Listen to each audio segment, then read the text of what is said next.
Buenas noches, señoras y señores, jóvenes de todas las edades, muy dispuestos y muy complacidos en compartir con todos ustedes, con todos y cada uno de ustedes, en compartir con vosotros este rato de conversación.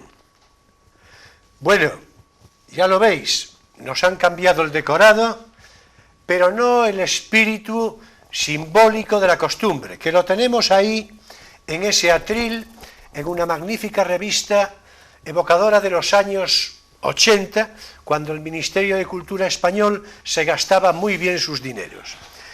Y bien, hoy vaya este primer saludo para México, y más concretamente para Mariano Ramoretti y sus amistades, que nos honran como espectadores de este programa, y ya más en general en el mismo México, de donde nos llega acreditación fiable de un seguimiento que tanto y tanto agradecemos. Pero también de Puerto Rico, por ejemplo, y muy seguramente de otras geografías hispanoamericanas de las que todavía no tenemos constancia reconocida. A todos, para todos, muchas gracias y a su disposición. Y bien, me acompaña hoy a mi derecha, como siempre, Emilio Saldaña, 78 kilos más o menos de materia gris, hombre de ingenio y sentido amigo, al que algunos de ustedes ya conocerán de programas anteriores. ¿Qué tal, Emilio? ¿Cómo estás? Bueno, voy tirando. Bueno, pues ya no está nada mal. Y a mi izquierda, buenas noches, Guillermo Fernández, ferrolano bien conocido, respetado profesor de literatura, poeta de mérito y muy celebrado por 3 libros principales: Conacho y la llave inglesa, títulos complementarios, y El ferrolano, una aproximación muy atinada a la jerga de modismos históricos en el habla castiza de Ferrol. Además, y antes y sobre todo ello, es humanidad, la de Guillermo, que me honra con su amistad y a la que yo correspondo desde siempre con idéntico aprecio. Y en fin, vamos a hablar hoy, por este motivo, no de Guillermo en lo personal, que aquí no venimos a esto, pero sí alrededor, precisamente, de lo que en términos literarios, históricos y sociológicos supone para Ferrol lo que él recogió en sus libros citados. Y aunque hoy la conversación vaya a tener un carácter más localista, más esencialmente ferrolano, a todos nuestros espectadores de otras geografías de todo el ancho mundo, sea de decirles que Ferrol es peculiaridad muy universal y asunto aplicable a variadas situaciones y psicologías. O sea, todos atentos. Y empecemos, Guillermo, por el idioma, por el pasado, presente y futuro de esas nuestras palabras tan ferrolanas, tan expresivas de lo ferrolano. Tú nos dirás. Pues buenas noches, Julio y Emilio. No cabe duda que el lenguaje es una de las características esenciales de una persona, de una ciudad, y por supuesto de Ferrol no podía ser de otra manera, como bien has dicho, por las peculiaridades que tiene nuestro pueblo, ¿no? Si pensamos que Ferrol es fascinante, tiene la fascinación de haberlo visto crear, es como si un historiador se le pone enfrente a Estados Unidos y dice, pero Estados Unidos es desde el siglo XVIII, lo puedo mirar aquí mismo, ¿no? Pues Ferrol también, creado desde el siglo XVIII, podemos decir, aunque existiera como entidad de pescadores, entonces lo que ocurre con Ferrol es que nadie es ferrolano hasta final del siglo XIX, vamos a decirlo. ¿Quién es ferrolano si todo, digamos, la gente que llega y arriba a nuestra ciudad es gente de aluvión, ¿no? Entonces se va conformando un idioma mezclado de jergas, de formas de hablar, de Aragón, de Murcia, de Cádiz, de Santander, pero también el mundo gallego que está alrededor de nuestra ciudad, con sus murallas y demás, que van conformando una forma de hablar que nos caracteriza. Y una forma de hablar que, por supuesto, no fue ocasional. No fueron 10 años, no fueron 15 años, sino que estamos hablando de 200 años, por lo menos, para que se conformara este ferrolano que yo he tratado de rescatar por miedo a que se perdiera, no por ser yo. Todo el mundo sabía de estas palabras, pero yo he tratado de darle forma, de darle orden. Y después ya vino los famosos anglicismos que tenemos en nuestra ciudad, ¿no? Ya cuando los ingleses se establecen, a partir de 1909, se establecen con la Vickers Armstrong definitivamente en Ferrol, y queda conformada esas 10 o 11 palabras que quedaron en nuestro patrimonio lingüístico.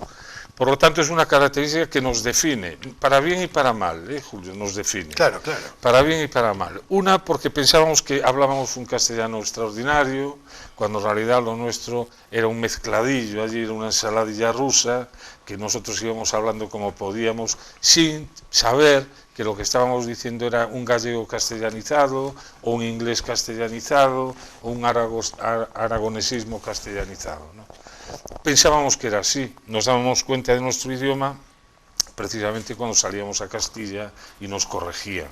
De alguna manera nos corregían y decían, hombre, esto no puede ser así, no se dice de esta manera, el famoso tengo al niño en el colo, o el niño está rayante, o una cantidad de modismos que hay, que dice, o la cama rebatible. Entonces decías la cama rebatible en Madrid, y aquello decía, pero esto en Ferrol son muy raros. Decía, lo de la cama rebatible, en fin, es de antología. Eso sí, yo creo que es, ¿verdad? Nos define, ¿no? Pero lo del niño rayante es universal, ¿eh? O sea, pero si no tanto. Bueno, y el colo es gallego. Deberían de decirlo, hombre, y colo deberíamos de venderlo a la RAE. Oiga, le vendemos colo por una cantidad módica de dinero, porque sí, es que mejor, es que regazo no lo sustituye. ¿Y pescuezo? Bueno, pescuezo ya no se dice. Bueno, y también hay el otro lado, donde se ha demostrado cómo Ferrol huye, rechaza, reniega de lo más esencial, que es precisamente de Galicia, ¿no? En el idioma se ve cómo lo gallego queda postergado, mal visto, y ya, bueno, todavía esto dura hasta bien entrado los años 60, donde hablar gallego todavía seguía siendo mal visto en Ferrol. Eso, quieras que no, te crea un extrañamiento de tu propio entorno, una falta de identidad, que no sabes si no eres de la Marina o gaditano ya por naturaleza, sino ya nacido en Ferrol, no sabes muy bien a qué atenerte cuando vas a Santiago, cuando fuimos a estudiar y veías que se hablaba gallego por parte de mucha gente y a nosotros no lo hablábamos y además no lo habíamos considerado, ¿no? Eso es un problema identitario que yo creo que tiene Ferrol. No sé, no muchas ciudades lo tienen como nosotros, ese extrañamiento que se da y que a mí por lo menos fue lo que me hizo escribir Conacho, por ejemplo. Yo escribo esa novela también como una catarsis para vivir en Ferrol, para querer Ferrol, para identificarme con Ferrol, para no hablar mal de Ferrol sin saber en qué ciudad vivo, ¿no? A mí por lo menos me sirvió de esa manera, ¿no? Además de la obra que como novela se pueda considerar, pero yo desde mi punto de vista interno necesitaba esa catarsis, identificarme con mi ciudad y vivir tranquilamente en ella, no estar maldiciéndola siempre, ¿no? Porque es una cosa tan característica nuestra, de hablar mal de la ciudad, que llega un momento que nos da un poco de vergüenza, ¿no? A mí me llama la atención que cronológicamente el ferrolano sea posterior a Conacho, ¿no? Sí, sobre todo a la llave inglesa, porque parece como que lo lógico es... Es anterior a la llave inglesa. Ah, es anterior a la llave inglesa. Sí, la llave inglesa es posterior. Bueno, pues eso quiero decir, sí. La llave inglesa es un estudio sobre la influencia de los ingleses en Ferrol, claro. Y nuestros modismos y anglicismos castellanizados o castellano-galleguizados son un efecto de eso. Totalmente. Y sin embargo, en tu libro, tus libros son el primero, un estudio sobre el ferrolano, y después, ¿una cosa te llevó a la otra o en realidad es que primero empezaste Yo en y realidad luego invertiste estaba en en lo orden. mismo, rindiendo cuentas con Ferrol, rindiendo cuentas con Ferrol, estableciendo un diálogo con Ferrol, también con mi infancia, porque la infancia es lo que nos mueve, ¿no? Esos espacios de la infancia que después descubres que no eran tan grandes ni tan profundos, era pequeño, pero que te han conformado, es la esencia de lo que somos, ¿no? La infancia. Y yo he ido a la infancia a buscar todo eso y me acordaba de palabras que decíamos y después mucha gente de mi edad y un poco mayor que yo todavía las decía, porque ya la gente que tiene ahora 40 años o 45, yo creo que este idioma se le escapa, ¿no? ¿Y cuándo te encontraste que venían del inglés tantas? Bueno, cuando empecé a mirar, y en casa era normal decir Bruce, nosotros no comprábamos escobas ni cepillos, tu madre te mandaba a comprar un Bruce y te lo daban. Tú ibas a decir, me da un Bruce y te lo daban. Claro, bueno, O vete a buscar Flea y te daban Flea. Sí, Flea también lo decíamos. Lo Flea y decían, Flica. sí, Flea Flea, y Flica. Flica. Bueno, y al poli era el chepa o el cherepa. Entonces, ya que vienen los chepas, vienen los cherepas, que es chepac de, Bueno, y permitidme que el diga, control. Permitidme que diga pronto una que supongo que está La a de punto siempre. de salir a todo Filispín. Claro, claro. Es decir, eso es, en fin, a mí me lo decían en casa. Que es una redundancia, además, a mí- porque a todo Filispín parece ser que quiere decir lo mismo, ¿no? No, Falespid, es Sí, a toda velocidad. Falespid a toda velocidad. le sobra a todo, ¿no? A todo. Sí, a toda Filispín. velocidad. Pero a mí me lo decían en casa de una manera Sí. natural. Decían, ve a comprar, yo creo, cualquier cosa, ¿verdad? Sí. Y ven a todo Filispín. Es decir, era algo frecuente. Yo no estoy tan de acuerdo estando Sí, en sí. una gran mayoría, es decir, en lo fundamental de lo que dices, y considerando que tenemos una edad muy semejante, prácticamente intercambiable. Sí, así es. Sí, sí, hombre, desde luego. Así es favor que te hago. Yo nunca había oído Vosotros sabréis. esto de cambiar edad. Vosotros sabréis. Es favor. Yo no la tengo repetida, Bueno, pero rebatible la edad no es. Rebatible no es. Bueno, en todo caso, que tenemos una edad muy semejante, con unos meses escasos de diferencia, y aunque así no fuera, es decir, aún habiendo algunos años, vivimos una realidad prácticamente la misma. Es verdad que yo me quedo muchas veces perplejo, acaso tú también, cada uno desde su perspectiva, de vivir una misma realidad, y tengo yo la impresión de que otros tienen un ojo de observador, desde luego, manifiestamente diferente al mío. Bueno, eso es normal, forma parte de la dialéctica de vivir, seguramente. Totalmente. La dialéctica de vivir. Sí. Ahora, yo estoy en lo fundamental de acuerdo con lo que dices, y desde luego entiendo ese pozo psicológico que te lleva a escribir, cómo no, ese rendir cuentas con la ciudad y eso, por supuesto, quiero decir, Sí, sí. de eso me doy cuenta del todo. Ya lo del uso del gallego, en el sentido que lo describiste hace un rato, ahí ya tendría yo alguna diferencia, alguna, tampoco demasiada, Sí. pero alguna. Yo creo que yo no le pondría tanto, tú corrígeme que a lo mejor no es la palabra adecuada, pero no le pondría yo tanto victimismo detrás, ¿no? Yo creo que los motivos por los que en Ferrol se habló y se habla, son los mismos. Mira, yo viví prácticamente en casi todas las ciudades de Galicia, en momentos diferentes. En todas ellas, a salvo acaso Lugo en una proporción menor, y no se hable de Santiago ahora porque Santiago tiene que ver con una referencia de la capitalidad y de todo esto. En la mayor parte de las ciudades gallegas, en los centros urbanos gallegos, o sea, como es el caso de Ferrol, se habla castellano y se pasa de castellano al gallego con naturalidad y con normalidad, sin que suponga ningún tipo de desarraigo particular. Me lo parece a mí, Ya. pero puede no ser así. Ya no digo más. En Ferrol ocurrió que por un lado había la sociedad militar frente a la sociedad civil, lo cual era Y la sociedad militar primero un era motivo exclusivamente castellano. Bueno, es que es uno de los motivos. Claro, y excluyentemente. totalmente. Y Es que después, es uno de los motivos, claro. después la sociedad civil ya en segundo plano, imitando la hegemonía de la clase alta, que era la militar, hablaban castellano igual y denostaban al que hablaban gallego. El que hablaba en gallego no estaba bien visto. No, bueno, eso Es lo que quiero decir. Y eso en Ferrol, sí. más que en otras partes, además de que el idioma oficial, digamos, administrativo, del Estado, digamos, era el castellano en todas las ciudades, sí, bueno, como fue y durante sí. el franquismo más, ¿no? Sí. Bueno, esta es la cuestión. Ferrol retoma el gallego seriamente para pensarlo, no quiero decir que se hable, pero no pasa nada con que se hable, cada vez lo habla más, gracias a Dios.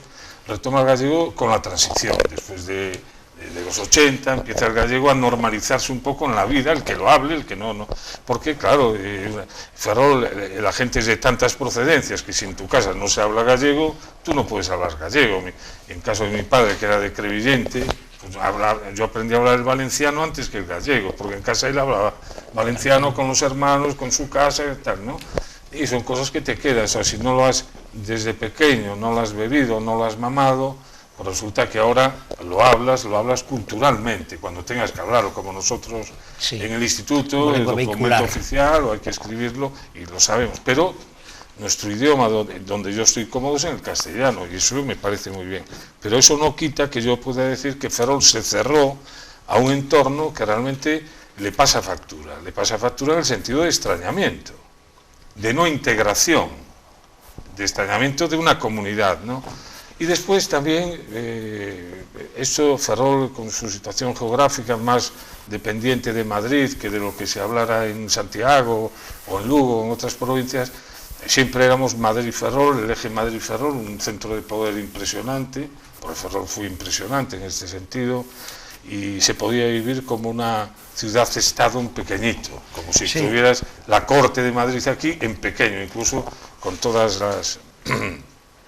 Bueno, y ese mismo tono de prevención, que seguramente, a ver si estáis de acuerdo, hay un efecto, una especie de efecto rebote, o no sé cómo explicarlo. Las ciudades gallegas, el resto de ciudades gallegas, ven a Ferrol, vieron a Ferrol, no sé si ahora, vaya, pero vieron a Ferrol precisamente como una ciudad no gallega. Claro. Es decir, no es... la menos gallega de las ciudades de Galicia. En efecto. Sí, lo decían, y yo creo que tiene que ver pues con todo lo que, en fin, atinadamente describiste, y con...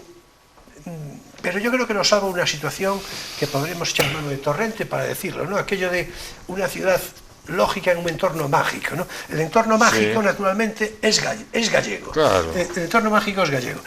La geografía urbana, eso es otra cosa. Es el proyecto borbónico de... Pero es que desde el punto de vista urbanístico, si das una vuelta por Catabois, gallego, si das una vuelta por Canido, gallego, si das una vuelta por Esteiro, gallego, si das una vuelta así por todo el contorno, gallego, mientras que el centro no.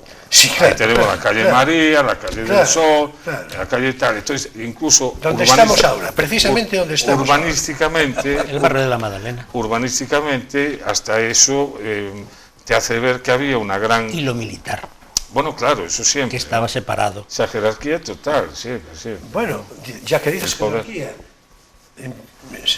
Torrente se pregunta, y yo creo que prácticamente se responde, ¿no? Cuando dice... ¿La geometría es jerarquía? Claro. Que yo creo que sí.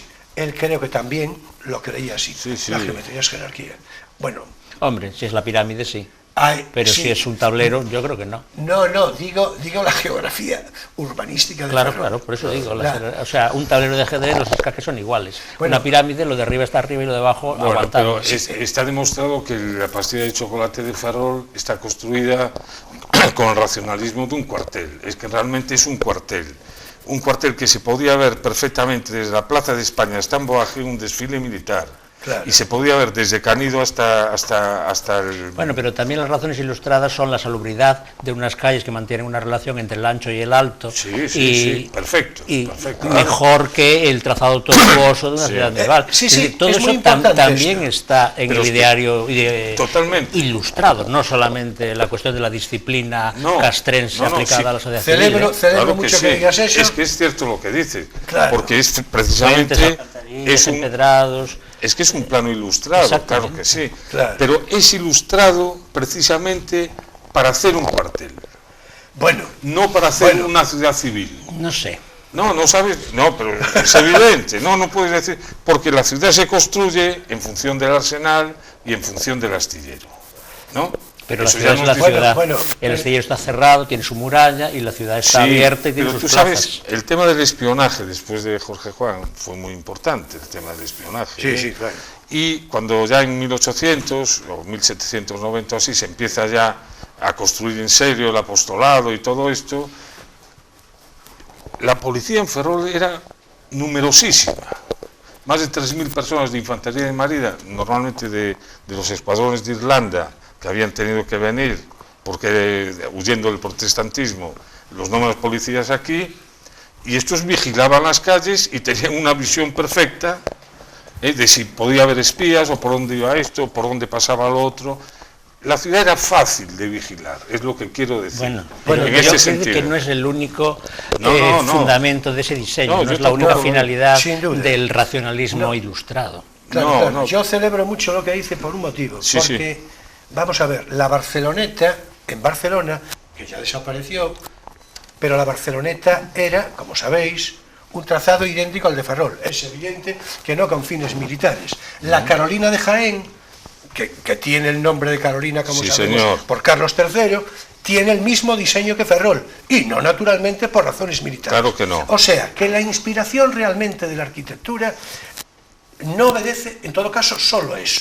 Claro, yo Solo- no digo que sea un solo factor. eso, claro. Cuando Pero que Huysmans no. hace el París y el trazado, se ha dicho muchas veces que una de las razones era para prevenir las sublevaciones obreras, porque después de la Claro, comuna, de porque no sé ninguna qué. manera. Bueno, Sí, eso no, es un factor, pero desde luego no cabe duda que París salió Claro. beneficiado de ese trazado porque Claro, eso introdujo una luminosidad, una facilidad para el transporte, Por una supuesto. amplitud en las calles que no había. Bueno. Sí, y una... algo muy importante, Y que me eso parece a mí, es complementario, que ¿no? os lo pongo para a ver qué os parece. Yo creo que además, ya que hablamos del ferrolano, con toda esa psicología tortuosa, que a lo mejor no lo es tanto, o sí, Bueno, ya aún se no hemos verá, hablado ya de, se verá, de no, la psicología tortuosa no, del ferrolano, digo, aún no hemos hablado. Bueno, pero lo del idioma y tal. Vamos a ver, digo yo lo siguiente. Seguramente estaremos de acuerdo en que el paisaje condiciona la psicología de las personas de una manera marcada Hombre, y influye. decidida. Hombre, influye de una manera totalmente. marcada, importante. Sí, Yo señor. creo que importante. La importancia ya se verá en qué proporción, pero yo creo que en alguna medida importante. Claro, en este sentido, sí sería Ferrol una ciudad menos gallega, porque obviamente todas las ciudades gallegas tienen, es decir, eso del carácter gallego, dicho en su mejor sentido, es decir, esas calles tortuosas y esa geometría Bueno, en las es 7 ciudades totalmente, gallegas, es en las totalmente 6 por lo contraria. menos, está la Edad Media allí. Por la Edad supuesto, Media no, por eso, construía así. por supuesto. Pero mira Coruña, Coruña es una ciudad atlántica, es una ciudad también soleada en ese sentido, vamos comparado con la Galicia del interior. Sí. Y sin embargo la psicología, yo creo que de los coruñeses no es como la de los ferrolanos, hay más factores que influyen, no solamente el trazado urbano, no solamente el clima. Bueno, pero mira el clima de Vigo, el clima de Vigo es mucho mejor. Pero el que trazado nuestro. urbano obedece a una finalidad. A varias finalidades. Bueno, pero Eso una es a de lo que las iba yo. finalidades en una construcción es novo, es decir, desde ahora mismo, nueva, una construcción desde origen en el siglo XVIII obedece a una finalidad. No le mandan a hacer, háganme una ciudad dormitorio para que duerman los obreros de que van a venir a trabajar aquí al astillero, ¿no? Sino una ciudad así. Y eso está perfilado de esa manera, así. Entonces empieza un trazado lineal perfecto, geométrico, medidas, altura de los edificios, todo está controlado como corresponde al racionalismo, pero también obedeciendo a razones militares. Bueno, pero eso... No es para disfrute de los que viven allí. No solo para disfrute, pero también para Yo disfrute. creo, claro, se disfruta yo- más. Después disfrutaríamos Sí. de ella, pero en principio se construye como se construyó el arsenal. Bueno, yo creo que son... Bueno, a mí me parece- Yo creo que es de quisieron trazado hacer burgués, digamos. esa conclusión marcada. Bueno, es decir, no, Es una ciudad no, que yo- quiere favorecer el comercio, quiere favorecer determinada sociabilidad. Claro, es que quiere después, claro, determinar- vivir aquí, claro. Porque pero hay una tú te- economía diferente pero tú date detrás, cuenta una que- economía más abierta. Tú sabes, la Emilio, medieval. ¿en cuánto tiempo se hace la Magdalena? Claro, enseguida. Se hace en 10 años. sí, claro. En 10 años. Es impresionante. Porque está el Claro. Estado detrás, no la iniciativa privada. Claro. Un Estado Claro. casi absolutista. Sí, digamos. sí, sí. ¿Cómo? Es Sí. impresionante, y ya con el trazado hecho, y aquí va, claro, no contaban con que viniera tanta gente, porque de Ferrol de 2.000 a 30.000 Entonces llega un momento en que es como si ahora la ciudad de Ferrol en 20 años aparece 1,5 millones de personas. Entonces, ¿dónde los metes? Fue algo extraordinario, ¿eh? La construcción de Ferrol fue algo extraordinario. Yo cuando lo pienso digo, pero esto es la mayor obra que se hizo en España en mucho tiempo. Bueno, vamos a ver, es que Ferrol, lo sabemos, ¿no? Cuando menos los presentes, ¿no? Ferrol es un proyecto borbónico de ciudad ejemplar europea. Es decir, al margen connotaciones como las que dices. No, Ferrol fue un astillero, un arsenal. Pero la ciudad viene después. Bueno, pero quiero decir... de hecho, primero es La Graña, con el intendente Patiño es La Graña. Sí, pero La Graña se queda pequeña. No, la Graña es con Felipe V, no, pero que apenas son unos astilleros simbólicos. No, pero ahí empieza el enclave de La Graña. Lo que es que se les queda muy pequeño. Claro, porque no hay proyecto de ciudad. Claro, es con Fernando VI. Y aquí se podía hacer, además, y allí no, aunque quisiera, La Graña es así. Pero yo creo que lo que yo apunté, no por haberlo apuntado yo, pero lo que yo apunté respecto al prototipo de la Carolina y de la Barceloneta, que son idénticas, pero idéntico trazado urbanístico, ahí no tiene nada que ver con lo militar, y por lo tanto, en el caso de Ferrol... yo no niego la arquitectura racionalista, no, aprovechan la arquitectura racionalista para adecuarlo a lo que ellos quieren, claro, vamos a ver, eso entre otras cosas sirvió, permítaseme la nota de humor, pero que es histórica, para que Unamuno, en la vez que nos visitó, pues dijera, le tocó un día malo, un día lluvioso, tal, entonces apenas había gente en la calle, y muy probablemente en la calle Magdalena, pero si no otra, en cualquier caso, la anécdota que seguramente conoceréis, en fin, dejó escrito, no ya dicho, sino dejó escrito, no recuerdo, no sabría yo decir ahora dónde, ¿no? Pero dijo, elogió a la mujer ferrolana, fíjate tú el tópico, elogió a la mujer ferrolana, dice, que circulan por las calles de manera huidiza con su aquel de señorío, dijo. Con su aquel de señorío. Bueno, pues por una calle que no tuviese esas características, me temo que Unamuno no podría decir nada de eso, ¿no? Pero bueno, no sé. Eso es una conclusión. Yo creo que se puede pasear con su aquel casi por cualquier sitio. Vamos, cualquier sitio empedrado, por lo menos. Bueno, yo lo que quería también decir es que se puede seguir perfectamente la historia de España a través de Ferrol, ¿no? Porque Ferrol tiene una relación tan directa con todos los acontecimientos que ocurren en España, incluso las guerras carlistas, lo que quieras, que se dan aquí siempre. Y la propia historia de la ciudad. Propia historia, de pueblecito pesquero, bueno, primero de Castro, no sé qué, luego se puede seguir perfectamente en miniatura, como si tuvieras un microscopio, y aquí ves las tensiones de la época, los trepas, los arribistas, el papel de la iglesia, el papel del ejército, el papel del comercio. Y en la última época el obrerismo, ¿no? Sí. Que aparece mucho en tu novela, porque tu novela es una novela del Ferrol obrero. Pues está ambientada en el 64, en 1964, claro, por cierto. Pero se reconoce ahí todo el tejido urbano. O sea, casi puedes poner nombres a los bares donde se juntan a conspirar. Sí, bueno, y la sirena de Alabazán, o el pito de Alabazán, como decía don Gonzalo Torrente, el golpe del pito, ¿no?, que era el pito de Alabazán. Pero es que sonaba, yo no sé si eran las 6 o así, y amanecía Ferrol con el pito de Alabazán, ¿no? Claro. Por lo visto. Yo de Canido lo que oigo mucho es cuando entran los cargueros, lo que sea, los barros, los bocinazos que te pegan allí, que resuenan exactamente en toda la ría, y eso se oye bonito perfectamente. ese sonido. Sí, lo que pasa es que a veces es a las 7 de la mañana. Tú lo del pito, a las... No sé si era las 6, ¿no? Sí. Digo, de la mañana, Sí, claro. Y después a las 12 del mediodía, y luego a la 1:20 y a la 1:30. ¿Ah, sí? Claro. Yo no recuerdo. Lo de la 1:20 y la 1:30 tenía que ver con que a la 1:20 era el toque de atención, porque a la 1:30 había que estar ya de facto. Bueno, eso es lo que yo recuerdo. Claro, como yo vivía en la calle Carlos III, que popularmente estaba canonizado y la llamaban la calle San Carlos. Todo el barrio de Esteiro, el barrio de prostitutas, le habían puesto nombre de santos. Yo creo que para redimirlas. ¿De Carlos III era en origen San Carlos o qué? No, era Carlos III San Carlos. De Fernando VI San Fernando. Las calles las santificamos. Claro, yo creo que por extensión tenemos otras. Que por mala conciencia. San Pedro. De día eran calles santas. San Pedro ya era San Pedro. Y de noche San pecadores. Nicolás era San Nicolás. Y Adán y Eva, Adán y Eva, sí. Que aún existe. Y Ánimas era San Roque. Hay un callejón, Adán y Eva. Adán y Eva, sí. Muy famosa. Es muy, en fin, es una cosa muy... Hay un Ferrol que desconozco. ¿no?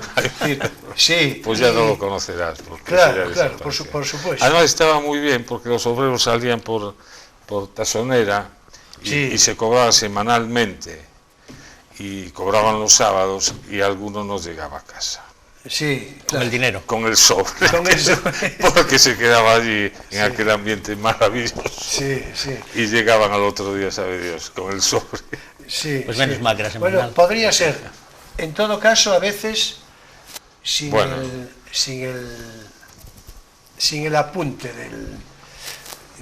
a veces era simplemente que se lo bebían. Sí, hombre, claro, sí. Pero se lo bebían en el disipación barrio o lo jugaban. Claro, eso sí. Eso sí, desde luego. La disipación de la bebida. Bueno, si os parece, vamos a tomarnos un respiro en esta interesante conversación y enseguida continuamos. Sobre todo, bueno, por donde os parezca, pero en particular, pues por tu narrativa, en fin, y ya seguiremos por ahí. Bueno, y por tu poesía, que tendríamos que decirlo también, que tú empezaste como poeta. Sí, señor. Sí. Con las arrugas del tiempo. Bueno, sí, claro. Pues yo ya hablé de poeta de mérito. Sí. Lo que ocurre es que hay que reconocer que seguramente más mérito para el poeta, pero más reconocimiento para el narrador. Porque se lee menos poesía. Es así, ¿no? Es decir, sí. No, digo reconocimiento popular, digo. Bueno, sí, popular, sí, hombre, digo, claro. Popular, digo popular. Y más por el filólogo. Claro. Por el tema del ferrolano, porque es lo más popular. Por supuesto. ¿no? Bueno, la novela se vendió muy bien. Permitidme que ahora es tiempo de no tienes por qué saberlo.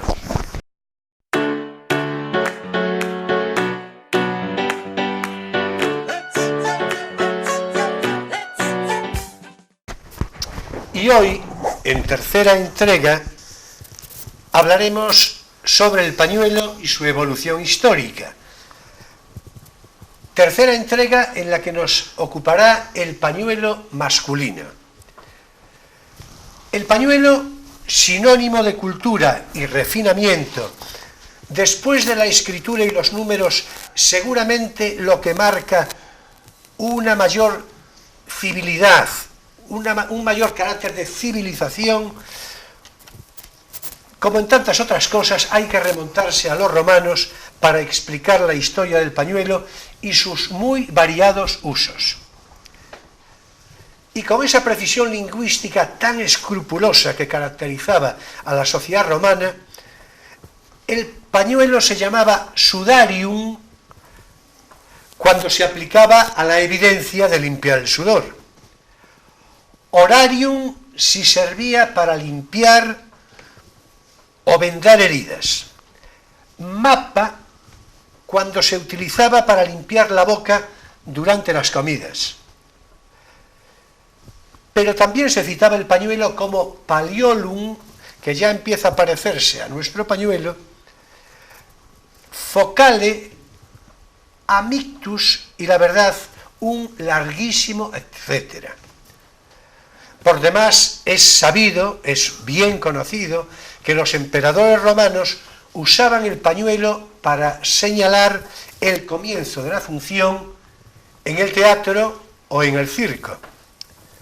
Y por su parte, el público en general que acudía a estos espectáculos, cuando deseaba mostrar satisfacción, sacaba el pañuelo y lo exhibía, mientras que la gente elegante se saludaba agitando el pañuelo.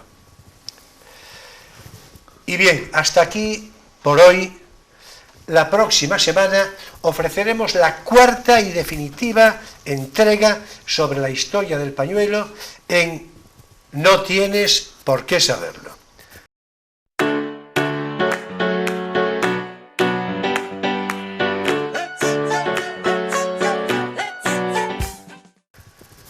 Muchas gracias por su atención. En realidad, más español era trapo. Según para lo que lo usaban, le podían llamar trapo servilleta o trapo claro, moquero, es que, o trapo tal. Hombre, yo creo que en realidad es una evolución. Lo de mapa. No, además no lo dije porque, en fin, tampoco hay que ponerse. Pero mapa con dos P's. Con dos P's, sí, eso, de ahí que lo pronunciara como mapa. Sí, ¿no? sí. Mapa. No lo quise aclarar porque tampoco me quiero poner demasiado estupendo con el... Sí. Pero mapa, que es una palabra, no sé, a mí me gusta mucho. Es decir, al margen de la dificultad fonética para Creí que iba a ser para poner un plano, escribir un plano. No es descartable. Ya. Yo que sé, que en la evolución... Ya. Yo sé, no sé. No lo sé. Bueno, ya estamos en situación, o sea, por donde queráis. Oye, yo tengo una duda que no puedo dejar de preguntar, porque salió casi al principio del programa como una de las palabras características de Ferrol. Lo de mesa rebatible, cama rebatible, ¿de dónde viene? Es increíble. En todas las casas, ¿sabes? Había una cama abatible o plegable. Plegable, claro. Y rebatible aparece como un neologismo creado ahí a base de abatir, pero rebatir un argumento, ya no se rebatir argumentos, entonces los abatimos, porque no sé cómo pudo ser, pero es por asimilación de una palabra parecida. Rebatible, que existe como argumento, claro, rebatible, claro. Y abatible, en vez de plegable, alguien dice, bueno, por rebatible. Sí, yo creo que es la mala... Pero es igual que el tema de rebajado. El tema de rebajado es un tema muy usado exclusivamente en Ferrol. Mi marido está rebajado, cuando rebajado es humillado, no te rebaje, o se rebaja una pieza de madera. Ya, pero la idea es rebajado, quiere decir de baja por enfermedad. Es baja por enfermedad. Entonces, las bajas por enfermedad y rebajado de servicio se utilizaban los ambientes de la Marina y el Ejército para decir que una persona estaba rebajada de servicio, por lo que sea, 2 días o lo que sea, pero no por estar enfermo, sino porque estaba rebajado de servicio por lo que fuera. Y eso pasó por extensión, efectivamente, a que todo el que no fuera a trabajar estaba rebajado o enfermo. Y mi marido está rebajado, claro, y todos aquí rebajados. Todos no. Bueno, no, quiero decir que utilizamos la expresión todavía hoy, Ahora menos mal que el gallego no sabe y dice está de baixa. Está de baixa. Eso es. Bueno, vamos a ver. Yo creo que hay noticia conocida de que Conacho y la llave inglesa, por otra parte, lógico que se piense en términos de crítica literaria, y por cierto, después algo comentaremos, pero yo Conacho lo conozco en su versión primera, mecanografiada, es decir, lo digo para la audiencia. La novela es del 2001. Lo digo para 2001 la audiencia, o del 2000, a lo mejor en 99-2000 la tenía terminada. Y eran cuando empezaba, o yo por lo menos conocía las primeras impresoras, un poco tal. Yo creo que está no mecanografiada, sino impresa. Sí, impresa, sí, eso quise decir. Sí. Y por otra parte, permíteme decirlo, porque así que caramba, ¿verdad? Sí. La versión que yo leí, naturalmente no se llamaba Conacho, de ninguna manera, era La pérdida del mundo. La pérdida del mundo, bien. La pérdida del mundo. No, porque fue un título, además, con el que yo me presenté a algún concurso literario, y bueno, sin éxito, claro, y... Bueno, lo declaro. Bueno, claro, porque es muy difícil, ¿no? Pero sin éxito en el concurso, porque en el concurso. Después. Y después ya decidí ponerle ese nombre porque... es una palabra muy ferrolana. Y muy ferrolana, y que quería decir, expresar realmente lo que yo sentía mejor que otro título. No, desde el punto de vista comercial, eso y comercialmente funcionó, sí. Ahora, La pérdida yo no del lo hice mundo, exactamente por eso. La pérdida del mundo a mí me encantó el título, bueno, porque me en parece realidad enormemente poético. Ocurre eso. Y ocurre eso en la narración. La pérdida del que mundo. En un día, Servando Bacero pierde el trabajo, pierde la mujer. Pierde la ciudad, entonces en un día le pasa todo eso y por eso bien. Yo lo que quería decir, y sobre todo me gustaría que hablas con Emilio y contigo también, que opinara Emilio de esto, es como a veces necesitamos el arte o la literatura, una creación literaria, para verte mejor. Es decir, cómo Claro, el por arte nos enseña cómo somos y lo necesitamos, Claro, ¿no? Mejor sí, que si fuera es un un- reportaje, mejor en una Sí, novela, ves tú, Es oye, un elemento cómo de es. mediación y Sí. de cierta distancia que permite la reflexión y que resalta cosas que si están demasiado cerca o demasiado dentro no se ven. Eso es. Sin duda, Eso me parece sin que es duda. uno de los valores de la Sin duda. literatura, de la pintura, del arte en general, ¿no? Y por eso lo necesitamos, Y yo creo de ahí que cada vez más. la ¿eh? necesidad de escribir, bueno, Sí. de hacer arte en general Sí, de los sí, artistas. sí. Es un poco por eso que siempre se dice, no la necesidad de expresarse, es muchas veces la necesidad de conocer. Sí, Sí, y en concreto, la labor del escritor, yo creo que de una manera particularmente singular en este sentido, mucho más relevante, por cuanto siempre, bueno, un siempre, al 90%, ¿no? Siempre hay un carácter autobiográfico permanentemente en la obra narrativa. Autobiográfico con las consideraciones... autobiográfico como con la- experiencia, Claro, pero no con como las- personajes, porque en realidad No, el autor no. se diluye en todo, ¿no? Por supuesto, pero quiero decir, Sí, claro, sí, es sí. la consideración La subjetiva, experiencia, claro. es la creación literaria con toda la carga subjetiva Sí, que supone. Es decir, y claro, esa distancia que dice Emilio, de Por tomar supuesto. distancia para verte bien, Claro, es así. Por eso tal yo cual. necesitaba esa novela para verme a mí mi relación con la ciudad. Eso es lo que yo llamo catárquico, ¿no? Pero también a veces con una pintura descubres una belleza que coño, mira tú cómo es esto. Y Ves las cosas de otra forma, claro. porque se objetivan, y eso quiere Sí, decir señor. que en cierto modo se te separan, Sí, sí, y sí, eso sí. permite pues Claro. eso, un conocimiento desde una perspectiva. Bueno, pues hay una característica, yo creo, de la literatura de hoy, que es el uso del yo, el uso de la primera persona. Yo creo que como si estuviéramos perdidos todos, ¿no? O hay un proceso, hay un problema con la identidad, digo, en toda la literatura, ¿no? Y que la mayoría de las novelas se están escribiendo en primera persona, desde un yo que busca, y claro, ahí salen novelas que realmente son malas, y algunas que son muy buenas, claro. Pero no, las que son malas lo es siempre cuando se trabaja con ese yo tan buscado y tan necesitado. Hombre, yo Es creo porque no sabes distanciarte de ti mismo, es decir, ese yo lo pones tan cerca de ti que eres tú. El yo Entonces de la ahí novela no te... siempre es ¿me un yo expliqué? inventado.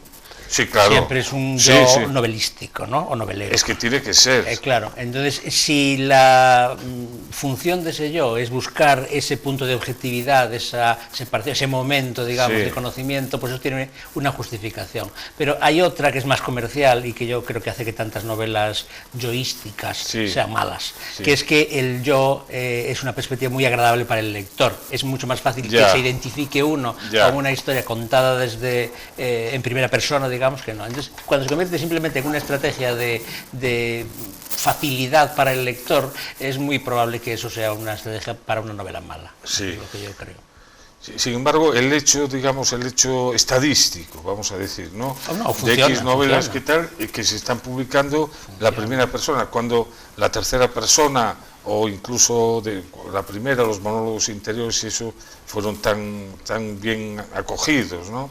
En la buena novela, y ahora hay demasiada novela con esa primera persona que a veces no sabes qué hacer con ella. Y yo creo que responde muchas veces a eso, a una pura estrategia comercial para que el lector pues, se enganche, se encuentre cómodo Sí. en esa cosa, y claro, eso no deja de ser una cosa un poco falsa. Sí, Si, estoy de acuerdo. si todo el fundamento es ese, porque además se prima mucho en la novela lo sentimental, lo emocional, Sí. ¿no? En fin, las grandes novelas reflexivas y estas ahora son casi, bueno, iba a decir imposible, pero bueno, muy difíciles de leer, entonces, pues claro.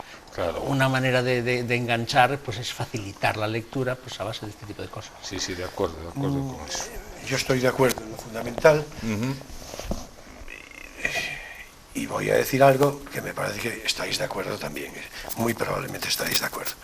Al margen del uso del yo, que sin duda, en fin, y de la técnica que se pueda emplear en cada caso, yo creo que lo que hay, sobre todo, esto parece una butade, pero no la es buenos escritores y malos escritores. Desde Bueno, luego. Yo creo que hay buenos escritores y malos escritores, Ahora, o mejor tener- decir, sí, escritores y luego otros que hombre, escriben sí. Yo a lo que no veces me con los atrevería a pies, decir, otros sí, que hay- escriben con los pies, que claro, Claro, eso bueno, ya. bueno, Y bueno. hoy eso También se escribe con más esa que nunca. facilidad. Entonces es más lógico que haya Los criterios más comerci- escritores malos que Claro. nunca, porque Claro. hay muchos más No, que los antes. criterios- a esto me refiero, a la facilidad, Pero claro, la la proporción, facilidad. yo no sé. Los criterios comerciales de los que hablaba Emilio son Sin ciertos, duda, ¿no? sin duda, Entonces, claro. si hoy el criterio es has vendido 1 millón de ejemplares, el criterio has ganado el premio Planeta, el criterio es esto, estamos que no sabemos muy bien si la novela puede ser buena ganando Sí. el Planeta o puede ser mala ganando el Planeta. O sea, habrá que leerla y verla. Pero el criterio nunca podrá ser que has vendido muchos ejemplares. No, claro, No por puede supuesto, ser, ¿no? claro. Bueno, en la tradición literaria española de los últimos 60 años, el Nadal era un premio prestigiosísimo Sí. de suyo. Es decir, Sí. lo que el Nadal editaba, premiaba, solía ser bueno en un porcentaje altísimo.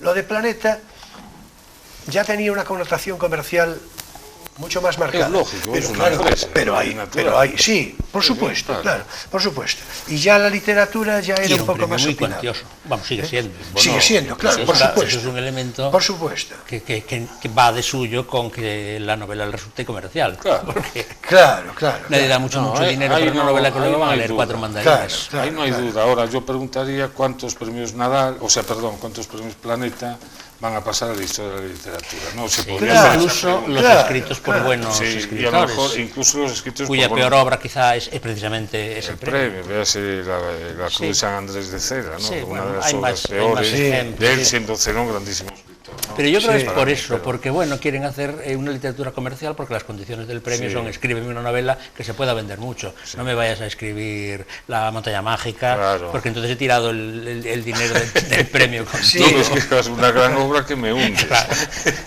Bueno, dijo la montaña mágica. Sí. Yo ahora ya me siento...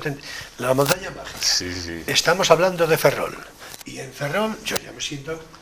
Pero ya... A tus anchas. No, no, lo que tampoco, a mis Mágico. anchas también. A mí me No, dijo una no vez puedo... una persona, me dijo, es que el que no haya leído La montaña mágica es un analfabeto. ¡Hala! Eso- Y yo dije, mi madre, No, no. pero entonces tenemos que Eso, excluir sí. a mucha gente. Esa anécdota la iba a contar yo. Ah, Porque ¿Será la misma persona? Mira por dónde. ¿O qué? No, No sé. sí, bueno, a Guillermo se lo dijeron, a mí no me lo dijeron, a mí me hablaron del caso de un tipo maestro en Bazán sí, señor.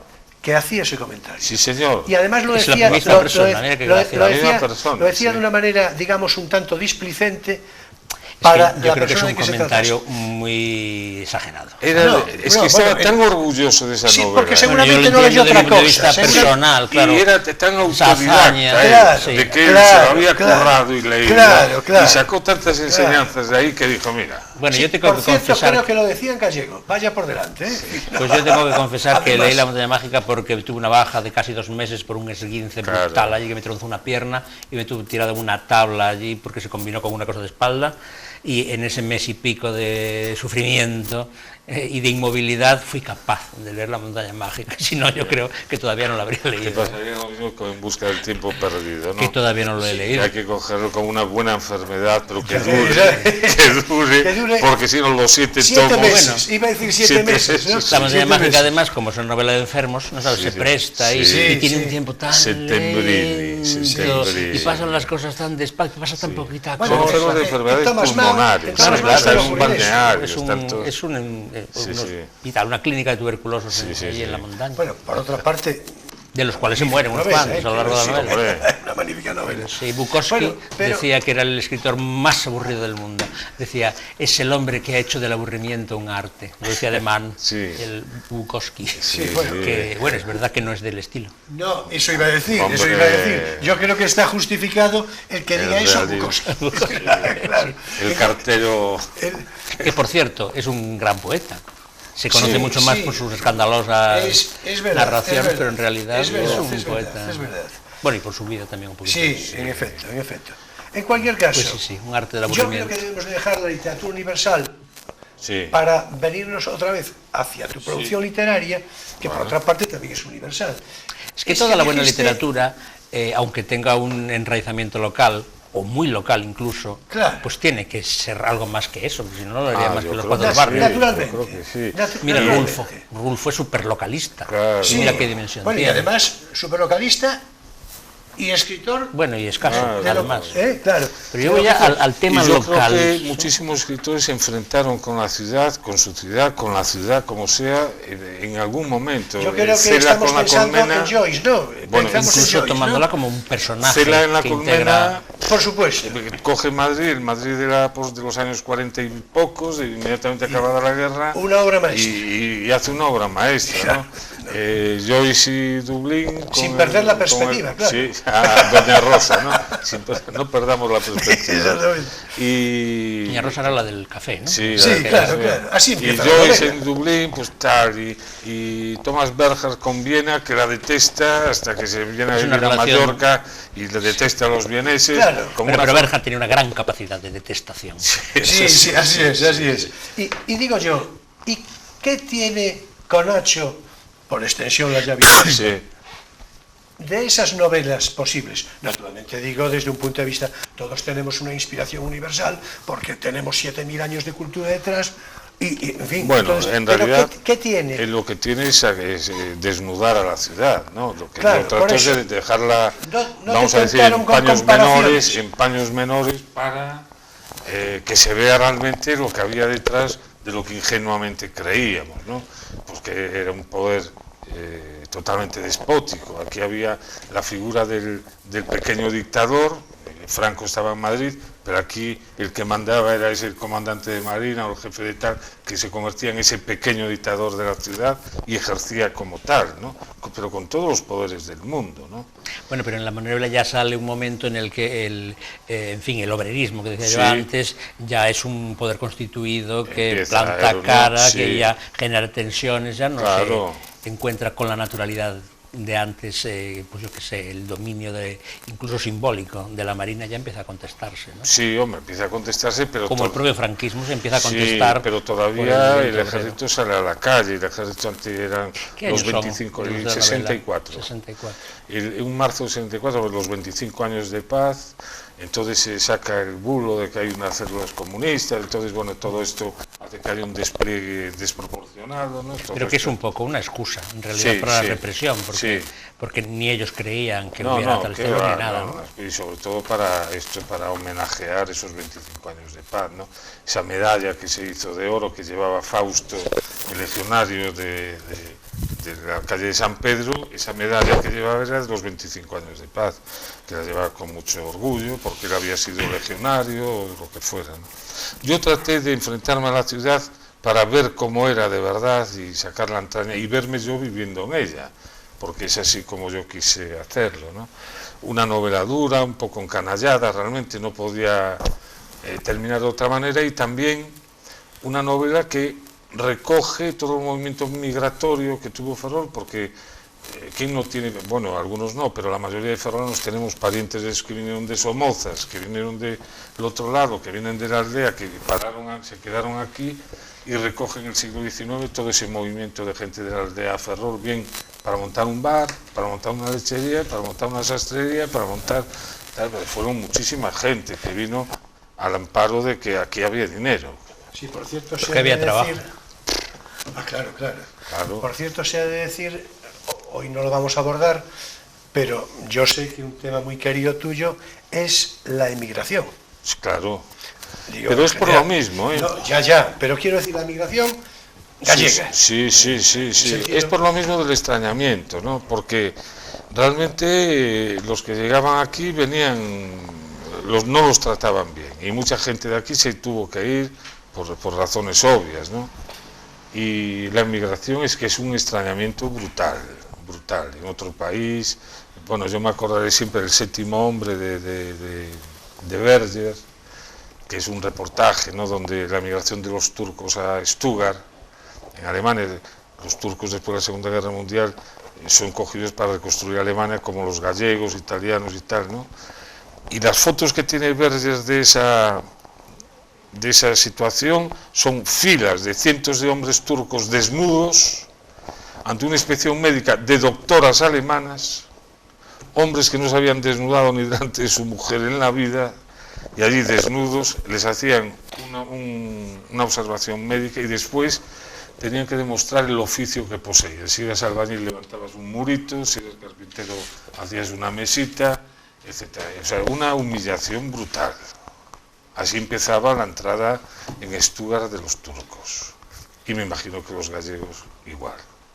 Me imagino que los otros igual. Porque era una gente que estaba escapando de la miseria y entonces asumían. No, si yo no digo que no, pero tú te ves y te pones en la piel de esos hombres y es que toda dignidad se te viene abajo. Eso digo yo de esa inmigración que no te tiene en cuenta. No fue la migración a Argentina, que eso fue de otra manera. Sí, por supuesto. Con ese efecto llamada. ¿Te refieres a la gallega? Sí, la migración gallega a Argentina tuvo un efecto llamada. De hecho, los de Riancho iban a aquel sitio, los de no sé qué, porque había efecto llamada, ya estaba el abuelo, el tío, no sé. Y ibas de otra manera, y además el idioma no era una frontera, ¿no? Pero Alemania, esa migración de los 50 y 60, reconstruimos Europa. Y además, imagínate los turcos.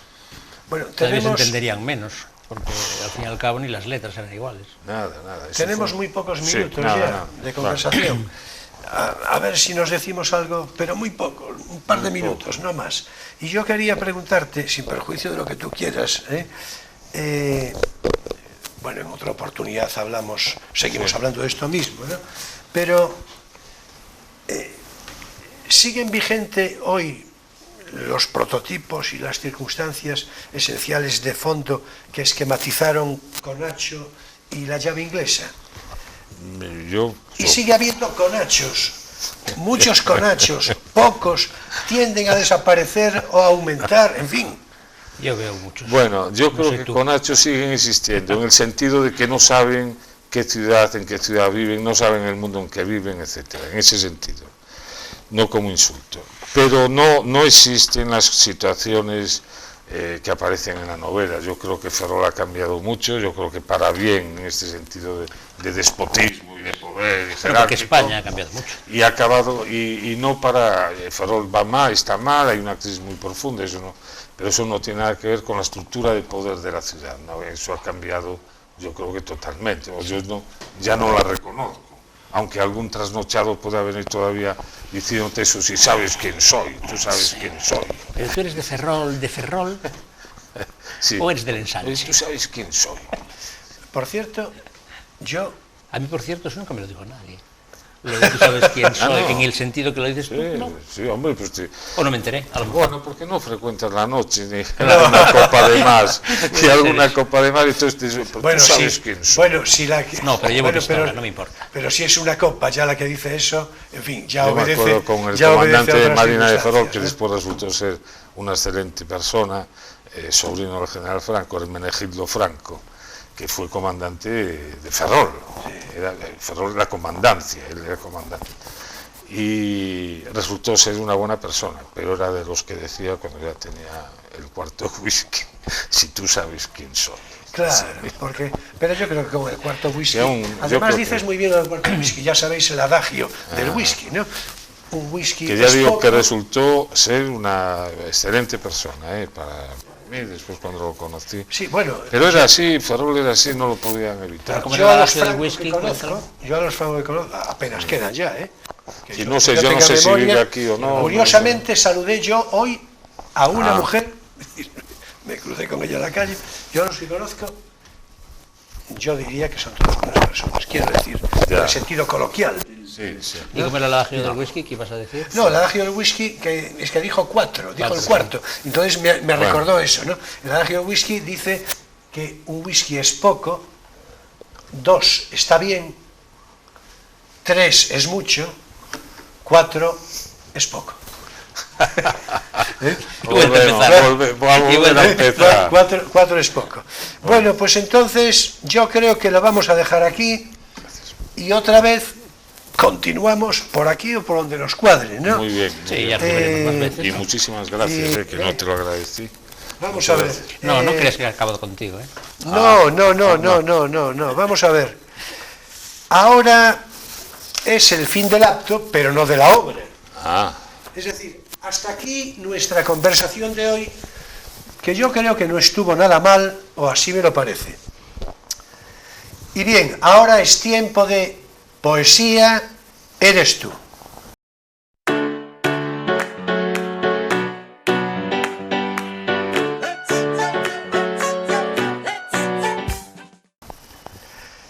Y con Guillermo tan cerca, con Guillermo Fernández tan cerca, le voy a pedir que nos ofrezca su voz al cierre con un trozo del poema de Octavio Paz, Piedra de Sol, que lo sé muy de su gusto. Y entre tanto afina esos versos, que estoy buscando yo por aquí una hoja que no acabo de encontrar. Ah, ya pero está que aquí. se sabe de memoria. Ya está aquí. Sí, no. puede. No, iba a decir yo. Y entre tanto afina, digo, esos versos, él, Guillermo, que suele empezar, creo, con tu vientre es una plaza soleada, creo. Permítase me refiera yo unas cosas de Picabia, de Francis Picabia, pintor y poeta francés del último tercio del siglo XIX y que tuvo la ocurrencia de morirse a mediados del siglo XX. Bueno, hay que decir, es muy importante, que Picabia, miembro del movimiento dadaísta, bueno, yo escribí hace unos 22 años a propósito de los dadaístas el siguiente texto, agregado, en fin, como una nota bene a todo esto, ¿verdad? Los dadaístas suponen un delirio vital y transgresor, quizás los más puros y desinhibidos en sus manifestaciones y aptitudes, aparentes pompas de jabón, imposibles de envasar, que a poco, decía entonces, ahora ya prácticamente cumplirán 100 años y tan frescas. Digo todo esto porque para leer a los dadaístas hay que tener un avisado y jubiloso sentido del humor. Vamos adelante. Dedicó Picabia sus escritos sueltos a todas las jovencitas, que es algo que yo, desde luego, entiendo del todo. Y, en fin, en todo caso, vamos con Picabia, que empieza sus escritos diciendo: no hablo del gato, no hablo de las orejas, no hablo del maíz, no hablo del cordero, no hablo de las mujeres, no hablo de los hombres, no soy un pintor, no soy un literato, no soy un músico, no soy un profesional, no soy un aficionado. Y otras veces, otro Picabia, el mismo Picabia, dice: un hombre inteligente debe ser de una sola ocupación, la de ser inteligente. Y también dice: los seres desinteresados a costa de los demás, celebrando la estupidez del trabajo y la voluptuosidad de las revoluciones, lo hacen sin reír, solo con ronroneos. Y más cosas de Picabia como: es injusta la naturaleza, mucho mejor. La desigualdad es lo único soportable. La monotonía de la igualdad no puede llevar más que al hastío. O sea, mejor no hacer nada que hacer cualquier cosa. Y ya por último, lo que más me gusta de Picabia, que de Picabia no me gusta todo, pero esto sí, atención, nuestra cabeza es redonda para que el pensamiento pueda cambiar de dirección. Parece una greguería, ¿verdad? Sí. Tal cual. Claro, digo yo, que no todas las cabezas parecen ser redondas a veces. Y bien, Guillermo, todo tuyo, Octavio Paz, Piedra de Sol o lo que quieras. Sí. Deseando escucharte. Por cierto, que si tenemos tiempo también puedes leer una cosa. No, leo lo que guste, pero leo un poquito de Octavio Paz y si queréis después queda tiempo a Valente un poquito porque también me gusta mucho. Pero el poema de Octavio Paz es un poema larguísimo, yo solo voy a decir un fragmento. Claro, por supuesto, por supuesto. Piedra Solar es un poema circular, como sabéis, claro. Empieza y termina igual, hace referencia a la piedra solar de los aztecas, sí, del sol. Y empieza, es como un viaje, ¿no? Entonces empieza: un sauce de cristal, un chopo de agua, un alto surtidor que el viento arquea, así es, un árbol bien plantado, más danzante, un caminar de río que avanza, retrocede, da un rodeo y llega siempre. Voy por tu cuerpo como por el mundo. Tu vientre es una plaza soleada, tus pechos dos iglesias donde oficia la sangre su misterio paralelo. Eres una ciudad que el mar asedia, una muralla que la luz divide en dos mitades de color durazno, un paraje de sal, rosas y pájaros bajo la ley del mediodía absorto. Dejamos ahí el fragmento, ¿no? Todos los endecasílabos. Bueno, es un fragmentato, ¿no? Pero sí. Y nuestro gran poeta, para mí, mi gran poeta es Valente, ¿no? Valente de Orense, sí, claro. Muy de Zambrano, muy de amigo de María Zambrano. Él muere en Almería, bueno, después de un cáncer. Muy buen poeta. Su primer libro, donde escribe Serán ceniza, que es un homenaje a Quevedo, el polvo será más polvo enamorado, ¿no? Que leímos aquí. Sí. Dice, la semana pasada por ahí. y dice así, el Serán ceniza de Valente dice: cruzo un desierto y su secreta desolación sin nombre. El corazón tiene la sequedad de la piedra y los estallidos nocturnos de su materia o de su nada. Hay una luz remota, sin embargo, y sé que no estoy solo. Aunque después de tanto y tanto no haya ni un solo pensamiento capaz contra la muerte, no estoy solo. Toco la mano al fin que confirma, que comparte mi vida, y en ella me confirmo y tiento cuanto amo, y lo levanto hacia el cielo, y aunque sea ceniza, lo proclamo. Ceniza, aunque sea ceniza, todo lo que tengo. Aunque sea ceniza todo lo que se me ha dado a modo de esperanza. Así dice Valente. Pues sí, dan ganas de aplaudir. Muchas gracias, Guillermo. Nada, a vosotros. Por tu presencia, por tu conversación, por tu poesía. Pues muchas gracias. Y si te parece, te volveremos a convocar con mucho gusto. Seguramente pronto. Bueno, encantado. Seguramente pronto. Encantado. Y a ti, Emilio, ¿qué te voy a decir? Eso, ¿qué me vas a decir? Ya lo sabes, que los días corren raudos y hay que ir preparando ya el próximo programa. Bueno.